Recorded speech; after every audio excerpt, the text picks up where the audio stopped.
अज्ञानतिमिरान्धस्य ज्ञानाञ्जनशलाकया चक्षुरुन्मीलितं येन तस्मै श्रीगुरुवे नमः।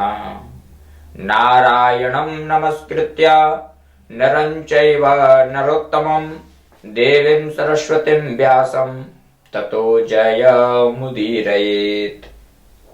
मैं भगवान नारायण, भगवती सरस्वती एवं भगवान श्री वेद व्यास जी के चरण कमलों में वंदन करते हुए आज के इस सत्र में हम रंगोत्सव यानी होली के विषय में चर्चा करेंगे। जो रंगों का त्योहार जिसको कहते हैं, हम क्यों मनाते हैं एवं इसके मनाने के पीछे का उद्देश्य क्या है, इसको आज हम सब जानेंगे। और सर्वप्रथम होली अर्थात इसको संस्कृत में रंगोत्सव भी कहा जाता है और उत्तर भारत में यह होली के नाम से यह त्योहार प्रसिद्ध है। इससे एक दिन पूर्व होलिका दहन, जो उत्तर भारत में विशेष रूप से प्रचलित है, लकड़ी, गोबर इन सब को इकट्ठा करके होलिका को पूज करके और फिर शाम को या जब भी मुहूर्त होता है रात को होलिका दहन किया जाता है। होलिका दहन क्यों किया जाता है?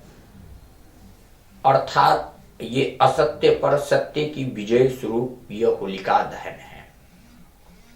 होलिका अर्थात काम, क्रोध, लोभ, मोह, मद और ईर्ष्या, इसको यदि एक स्वरूप में बांट दिया जाए, एक स्वरूप में पिरो दिया जाए तो इसको होलिका कहते हैं।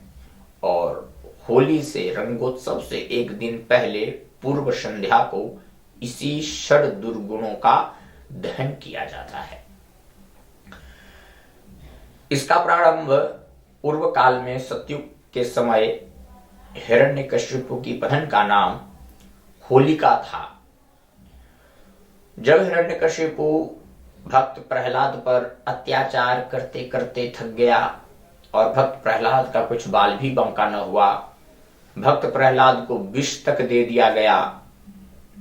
उस विष के प्रभाव से भी जब भक्त प्रहलाद जी महाराज का कुछ नहीं हुआ, तब हिरण्यकशिपु की बहन होलिका अपने भाई के पास गई और उसको व्यथित देख करके कहा कि मैं तुम्हारी चिंता का निवारण कर सकती हूं।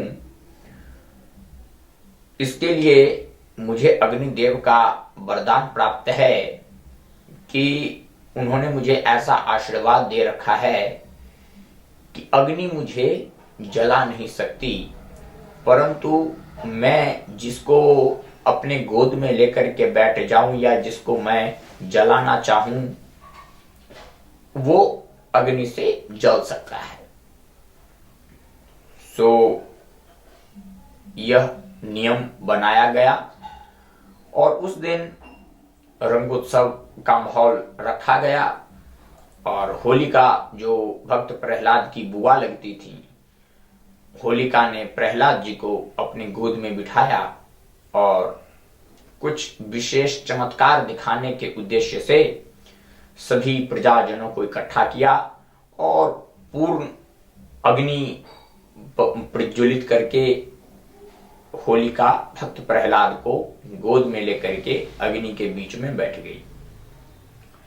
अब यहीं पर भगवान की महिमा अत्यंत निराली है, जिसको बहुत भक्त जनों ने वर्णन किया कि भक्त प्रहलाद ऐसे थे, इतने महान भक्त थे कि वह वरदान जो भक्त प्रहलाद का अनिष्ट करने के लिए था, वह वरदान बिल्कुल उल्टा साबित हो गया और भक्त प्रहलाद का एक बाल भी बांका नहीं हुआ और होलिका अपने ही दिए हुए वरदान के जाल में स्वयं फंस गई और उसी का दहन हो गया। सो उस दिन से लेकर के तब से यह परंपरा बन गई कि अंधकार पर विजय पाने के लिए, असत्य पर विजय पाने के लिए, अपने समस्त दुर्गुणों पर विजय पाने के लिए इन सब के स्वरूप होलिका को, यानी होलिका अंधकार की प्रतीक है, होलिका असत्य की प्रतीक है, होलिका षड दुर्गुणों की प्रतीक है। इसको अपने जीवन से, अपने व्यवहार से इसको दूर करने के लिए होली से एक दिन पहले, रंगोत्सव से एक दिन पहले होली का दहन किया जाना चाहिए एवं इसका विधान है और इसीलिए किया जाता है। और उसके बाद प्रायः लोग होली का दहन करने के बाद फिर उसके अगले दिन रंगोत्सव यानी रंगों से भरी होली खेलते हैं। और अंधकार यानी होली का अंधकार का दहन करने के बाद प्रायः मनुष्य को एक संकल्प लेना चाहिए और उस संकल्प को एक ऐसा अटल संकल्प होना चाहिए कि वह संकल्प उसका आजीवन वह बरकरार रह सके, ऐसा संकल्प उसको लेना चाहिए। क्योंकि जिस प्रकार हम विजयदशमी मनाते हैं, विजयदशमी में क्या होता है, उसमें हम अहंकार के पुतले को जलाते हैं, अहंकार स्वरूप रावण, हम अहंकार के स्वरूप को जलाते हैं और संकल्प धारण करते हैं कि हमारे जीवन से, हमारे व्यवहार से अहंकार, अहम समाप्त हो और हमारा जीवन सुखमय हो। ठीक उसी तरह होलिका दहन के समय भी जब अंधकार को, हम अपने जीवन से अंधकार को मिटाते हैं, हम अपने जीवन से असत्य को मिटाते हैं एवं षड दुर्गुणों को मिटा देते हैं, तब हमारा जीवन भी भक्त प्रहलाद के समान प्रकाशमान हो जाता है।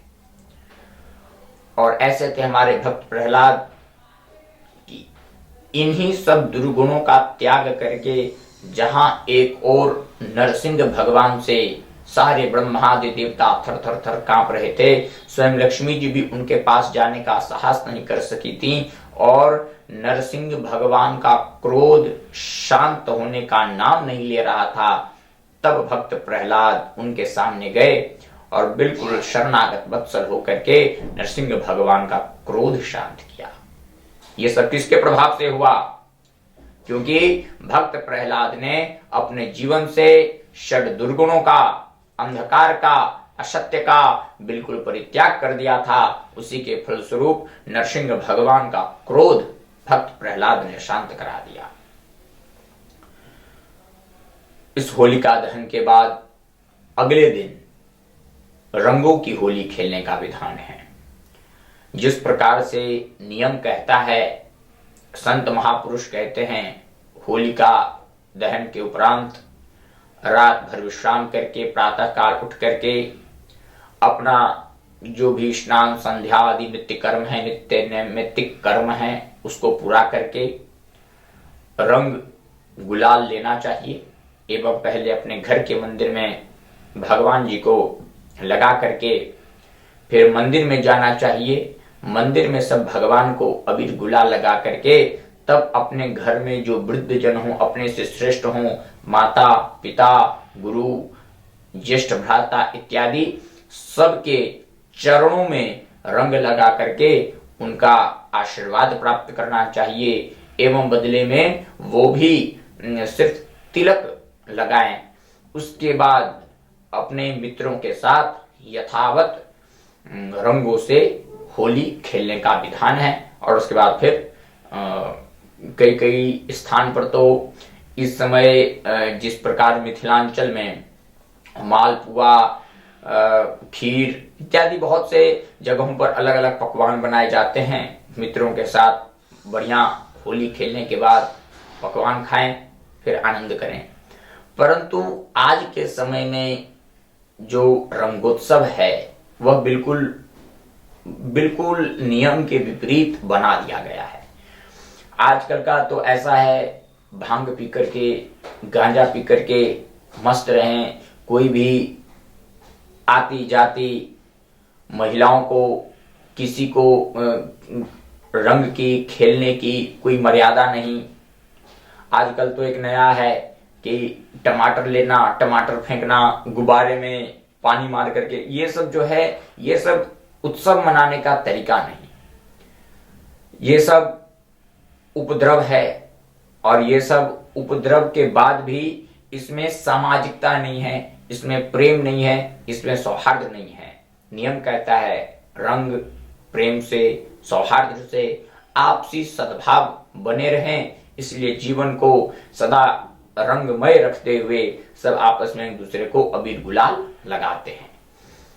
और रंग अबीर गुलाल लगाते वक्त मर्यादा का भी ध्यान रखना चाहिए, जो आज के समय में तो बिल्कुल ही मर्यादा अनुपस्थित ही रहती है।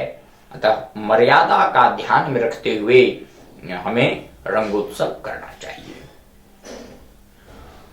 इसके उपरांत, ये तो उत्तर भारत में इसको रंगोत्सव कहते हैं। दक्षिण भारत में होलिका दहन को काम दहन कहा जाता है। तो उस विषय में जब शिव जी ने कामदेव को भस्म किया था, तो कामदेव को भस्म किया था। काम को भस्म, जैसे उत्तर भारत में होलिका को दहन किया जाता है, वैसे ही दक्षिण भारत में रंगोत्सव के एक दिन पहले पूर्व संध्या को काम को दहन किया जाता है। और वह लोग इसको काम दहन मानते हैं और इस विषय में शिव जी का उदाहरण देते हैं। हालांकि वह भी ठीक है। और विशेषतः दक्षिण भारत में तमिलनाडु राज्य ऐसा है जहां पर इसको काम दहन माना जाता है। उसके बाद अगले दिन वो भी रंगों की होली खेलते हैं। तृतीय में, तीसरी चर्चा में करते हैं कि 2025 को बहुत से लोगों के मन में यह शंका है कि होली किस दिन इस बार मनाई जाएगी। तो इसमें बिल्कुल स्पष्ट है कि फागुन मास के पूर्णिमा को होली मनाई जाती है। और इस बार पूर्णिमा 13 तारीख को 10:35 से प्रारंभ होगा और अगले दिन 14 मार्च को 12:23 पर यह पूर्णिमा समाप्त होगा। इस नियम के अनुसार होलिका दहन 13 मार्च को रात्रि में होगा। और होलिका दहन का मुहूर्त होगा क्योंकि रात्रि में भी भद्रा की साया लगेगी और भद्रा का साया समाप्त होगा 10:30 बजे। तो होलिका दहन का मुहूर्त इस बार भी विशेष रात्रि में ही होगा और उसका मुहूर्त है 11:03 से 12:30 बजे तक। होलिका दहन का मुहूर्त इस बार भी रहने वाला है, जो कि विशेष मुहूर्त है। और पूर्णिमा चूंकि 14 तारीख की है, तो 14 तारीख को रंगोत्सव का खेल होगा, रंग गुलाल का खेल होगा और इसमें रंगोत्सव मनाया जाएगा। कहीं कहीं इसमें चंद्र ग्रहण का भी वर्णन है। तो यदि चंद्र ग्रहण भारत में स्पृश्य होता है तो चंद्र ग्रहण का आरंभ 9:29 से प्रारंभ होकर के 3:29 तक ग्रहण काल रहेगा। और यदि ग्रहण काल स्पृश्य हुआ तो फिर 15 तारीख को यह रंगोत्सव यानी महारंगों का पर्व मनाया जाएगा। परंतु यदि भारत में स्पृश्य नहीं है तो फिर 14 तारीख को ही यह रंगोत्सव मनाया जाएगा। और इसी से होलिका दहन, तद उपरांत रंगों का यह विशेष पर्व, इस होली की इस चैनल के माध्यम से देखने वाले आप सभी को बहुत बहुत शुभकामनाएं। एवं इस चैनल के माध्यम से सभी श्रोतावृंद देख रहे, जितने भी इस चैनल के माध्यम से सभी श्रवण कर रहे हैं, उन सबको भगवान प्रसन्न, स्वस्थ, आनंद में रखें।